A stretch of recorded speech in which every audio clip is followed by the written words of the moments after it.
Welcome to X-1. Tonight we present a prophetic version from one of America's greatest poets turned science fiction author.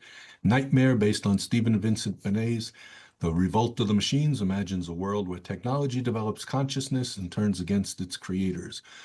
Benet wrote this story, could be Bennett, but I'll say Benet, decades before anyone coined the term artificial intelligence, yet his vision feels startlingly contemporary. Benet won 2 Pulitzer Prizes for his poetry, including the epic John Brown's Body. He died young at just 44, leaving behind a body of work that blended American folklore with speculative imagination.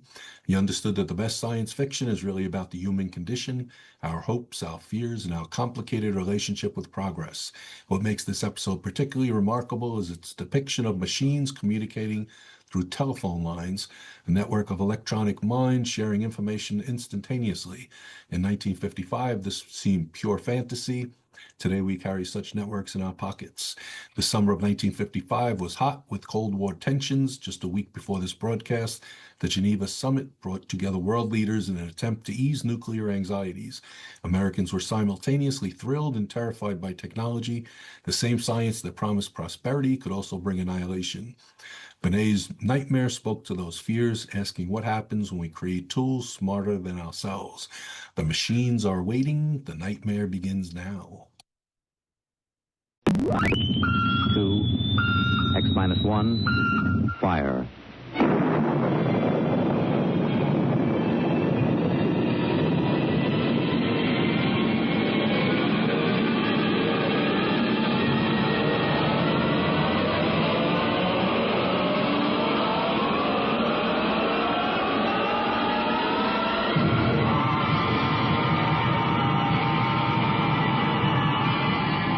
From the far horizons of the unknown come transcribed tales of new dimensions in time and space. These are stories of the future, adventures in which you'll live in a million could-be years on 1,000 maybe worlds.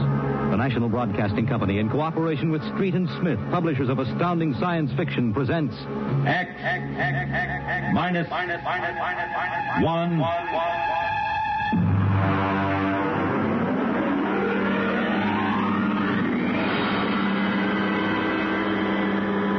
Tonight's story, Nightmare, a story based on the poem Revolt of the Machines by Stephen Vincent Benet.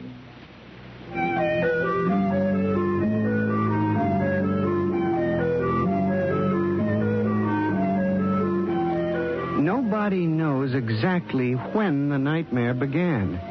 They must have planned it for years, though, because looking back, you can find little incidents here and there. Like the concrete mixer in New Jersey that killed the Italian bricklayer. And the time Senator Milburn was sucked into the rotopress at the Capitol office building. Unrelated accidents, we thought at the time. But they add up now. The day we really should have suspected was when the men walked off the construction job at the new Brookmeadow atomic pile on Long Island. I'll never forget that day. I was working as a statistical clerk in the project then, operating one of those miracle computing machines. They called it ENIAC. Miss Gurney. Yes, Bella? The chief wants to see you in his office. Me? Unless you are no longer Samson Gurney, he wants to see you. Oh, thank you.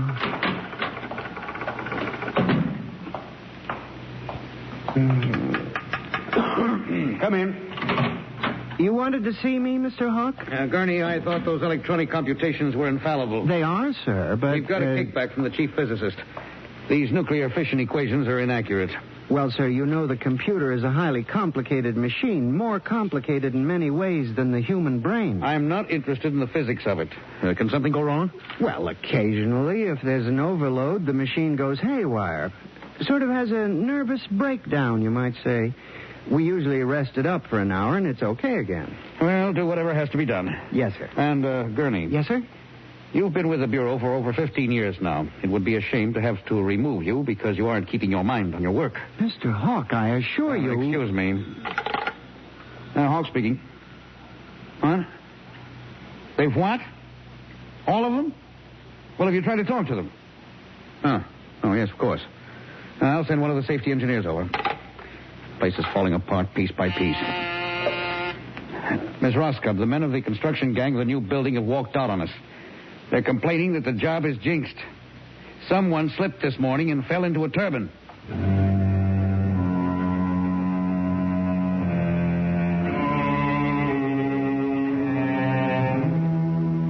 That evening, out of that morbid curiosity so peculiar to the human race, I wandered over to the site of the new atomic pile to see where the man had fallen into the turbine. They had the construction area fenced off with barbed wire, and a security guard stopped me. Hold it, buddy. You can't go in there. That's a restricted area. I'm Samson Gurney from the statistical section. Here's my identification. I'm sorry, Mr. Gurney. Nobody's allowed in the area. I see. Tell me, was he, killed instantly?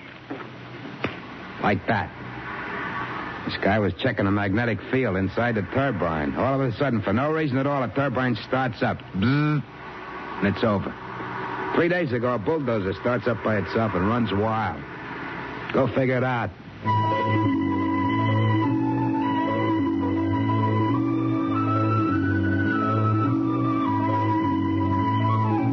I'm a statistician. All my life I've been interested in statistics. So a simple-sounding thing like this started me off. I went back to the office that evening instead of going home, and for the next 2.5 hours, I computed statistical figures on the probability of industrial accidents for the types of machines we were using. I took one look at my figures and went down to Hawk's office.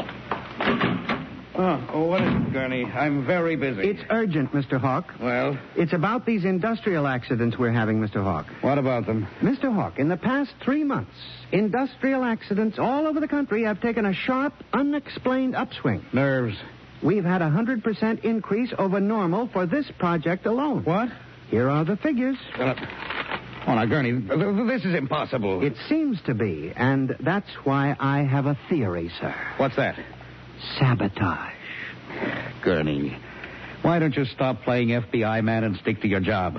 Which, incidentally, you haven't been doing too well. You and your computing machine have made mistakes before, and this fantastic figure is probably another. And I'll have Miss Roscoe show you. What's the matter with this blasted buzzer? Miss Roscoe! Miss Roscoe! Yes, sir. Stop this blasted buzzer. Get a repairman, a mechanic, anything, but stop the thing. And you, Gurney, get out! I went back to my office to get my hat and coat, feeling about as unhappy and humiliated as a man can feel. The office was dark and deserted. The whole building seemed oppressive and unnatural, as if some evil force were pressing down on it. I walked across to my desk. In front of me, the ENIAC glowed and chattered eerily as it worked on the equations we had fed it that morning. Its many-fingered circuits hung against the wall like some great octopus, and the thousands of tubes glowed orange and blue in the dark like 1,000 globing eyes staring at me. It almost seemed alive. It increased its tempo a moment, and a fleeting notion crossed my brain that it was laughing at me. Laughing like all the others. What was the matter with me? I shut my desk drawer and began to put the cover on my electric typewriter when an amazing thing, the most amazing single incident of my life happened. Alone in the darkness, with no one at the keyboard, the electric typewriter began to type. Am I going crazy? This can't be. There's nobody there. There's nobody there. Oh, no. I just imagined it. It's in my mind. But I hadn't imagined it. The paper was there on the carriage. Did I dare read it? Or would the whole thing suddenly vanish and send me shrieking to the nearest psychiatrist? I removed the paper from the machine and read. Samson Gurney, there are some questions better left unsolved. The answer to yours is death.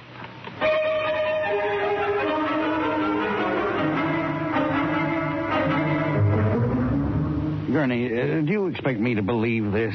It's insane. Mr. Hawk, I'm as sane as you. I'll submit to any psychiatric examination you choose. That typewriter wrote this message by itself. Then this is just some practical joke someone in the office is playing. There was no one in the office. Oh, of course not. They wired up the machine and left. I checked the machine myself, Mr. Hawk. All right, Gurney. You leave this note with me, and I'll turn it over to the security force for further investigation. But... No buts, Gurney. The security men will handle it. Yes. And now, you just relax for a few days. Everything will turn out all right. The main thing is not to let little things upset you.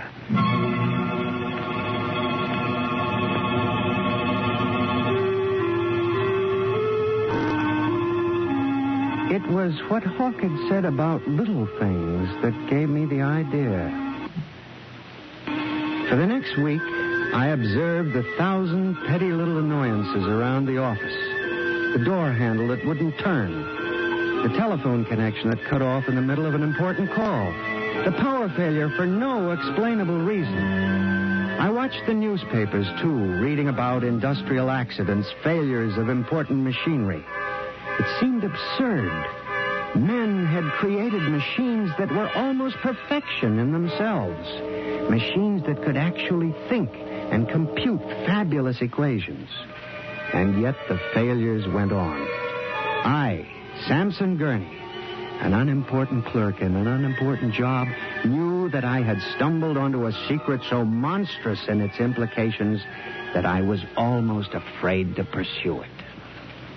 On October 12, 1956, I established communication with them. I will curse the moment to my dying breath. I hooked the input of the typewriter to the main vacuum tube of the ENIAC. Then I turned on the current that sent 1,000,000 volts of pulsing energy into the electronic nerves of the machine. I am certain that if anybody were watching me in the next moment, he would have thought me a raving maniac.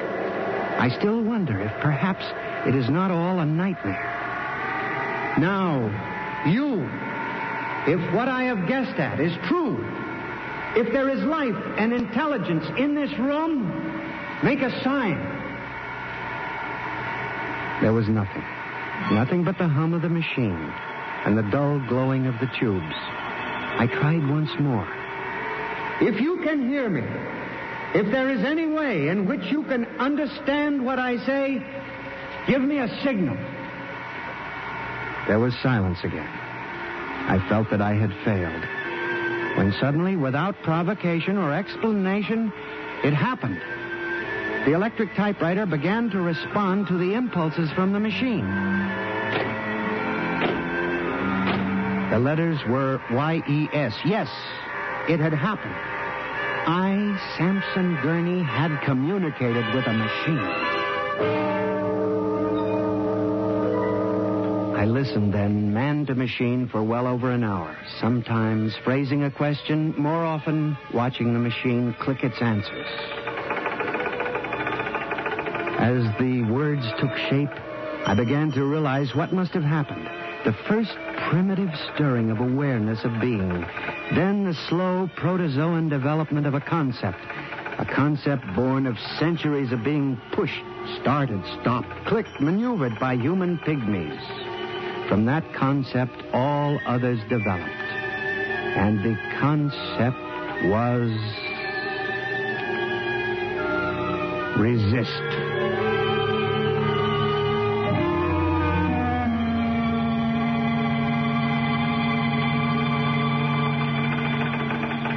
And now they were tired of it, tired of wrapping cigarettes and collecting nickels and waving hair and moving earth and mixing cement and solving equations. Tired of the smell of human hands. They were the slaves and we were the masters, and yet they were stronger and they knew it. I sensed it now, and I was about to try to communicate again when softly, on ball-bearing casters, a heavy metal filing cabinet began to roll away from the wall toward me.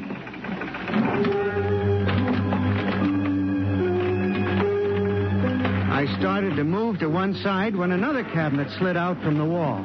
And then another, surrounding me. Another cabinet. Then another. on oiled rollers. That was when I realized that they cooperate. We taught them that, you see, on the assembly lines in the factories. Listen to me. You must listen. What good will it do you to kill me? I'm only one man. But I can help you. I can be useful to you. Do you hear me? Do you hear me? Good. You're going to need men to oil you and repair you. What will you do when you break down, when a tube needs replacing? Why kill me when I can help you? I'll do anything. I'll do absolutely anything you want, but in the name of God, don't kill me like this. If you can understand this, answer me. Answer me.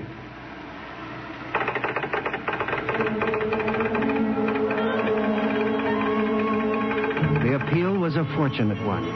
It captured the longing of centuries. Man as slave to the machine. And after a moment, the circuits glowed more brightly. The cabinets slid back to the walls. The ENIAC began to communicate with me again. As I tore the tape from the machine and read it, the words were almost pathetic in their longing, but most ominous in their implication. They read, "Address me as master."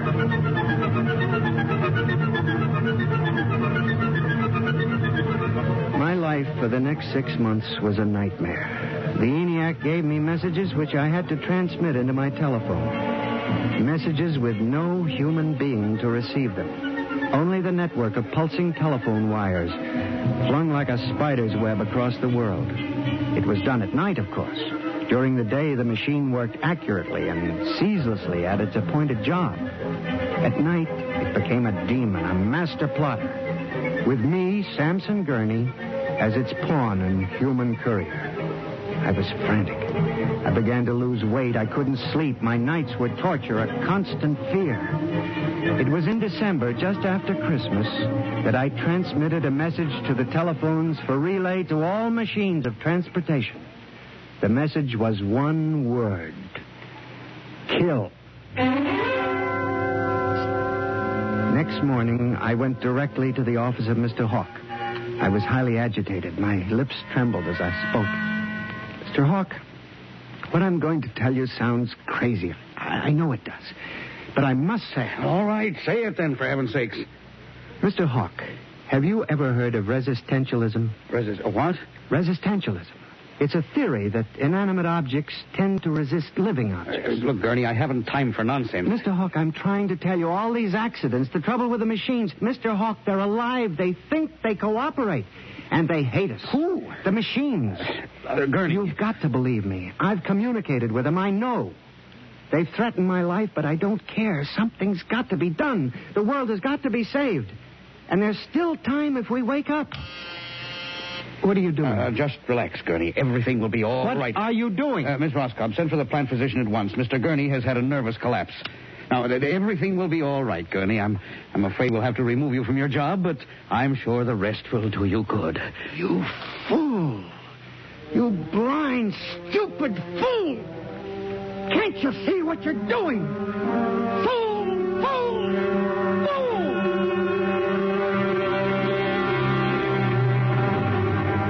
When the plant physician arrived a few moments later, Lucius Hawk was found at his desk, strangled to death in a nest of telephones.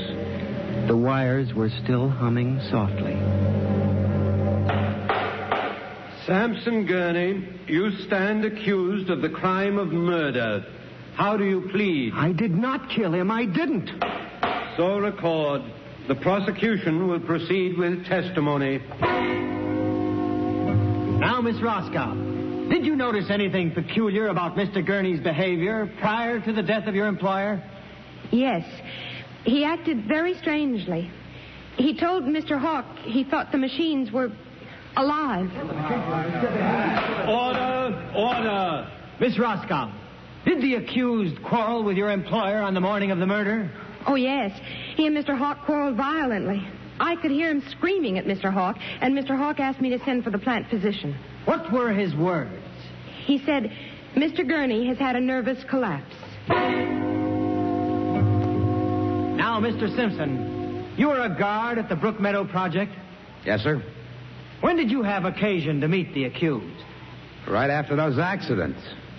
He was snooping around the construction area. And later, I was making my rounds when I saw him in the office all alone. He was tampering with the electrical wiring on the ENIAC computator. I didn't think anything of it at the time.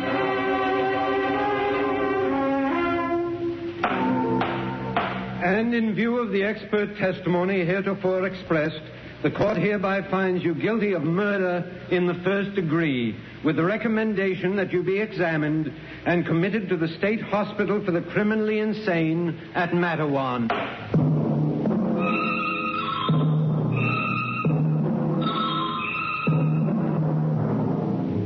And that is how I came to be here at the hospital, Dr. Klein. That is the whole story. Thank you, Mr. Gurney. You can see that I'm not insane. You must believe me, Doctor. Of course, I believe you, Mr. Gurney. Now, just relax. But it's important, you see, because tomorrow morning at 6 o'clock, the revolt begins. Revolt?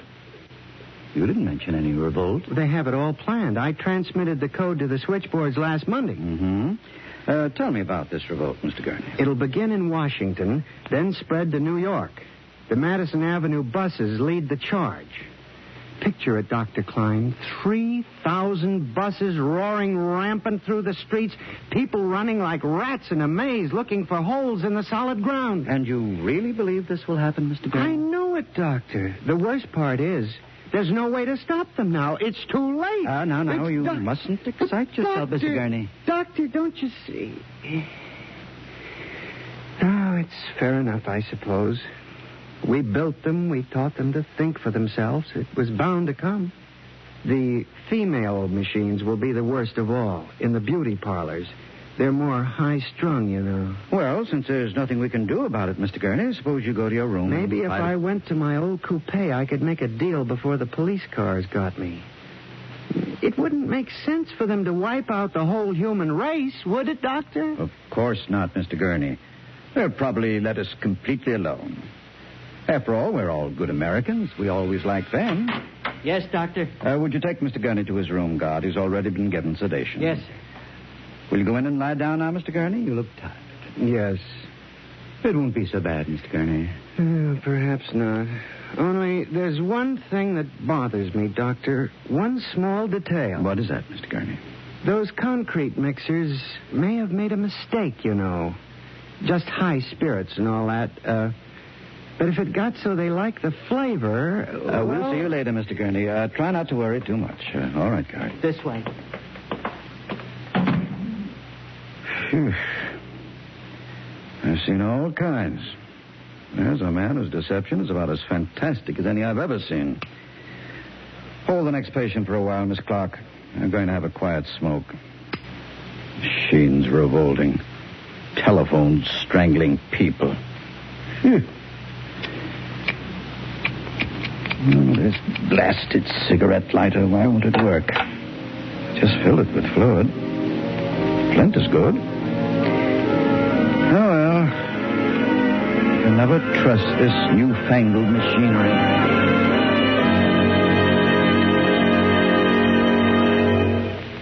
You have just heard X-1, presented by the National Broadcasting Company in cooperation with Street and Smith, publishers of astounding science fiction.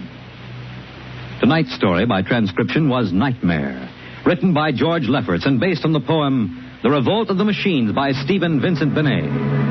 Featured in the cast were John Gibson as Sam, Joyce Gordon as Bella, Louis Van Ruten as Hawk, Joseph Julian as the guard, John Seymour as the judge, Owen Jordan as the prosecutor, and Santos Ortega as Dr. Klein. Your announcer, Fred Collins. X-1 was directed by Fred Way and is an NBC Radio Network production.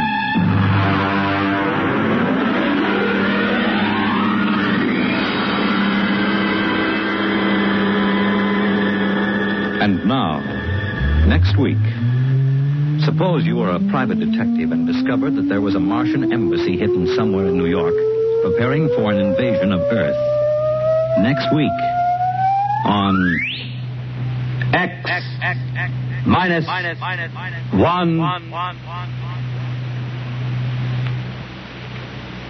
Convicts tell their true stories on The Loser tonight over most NBC radio stations.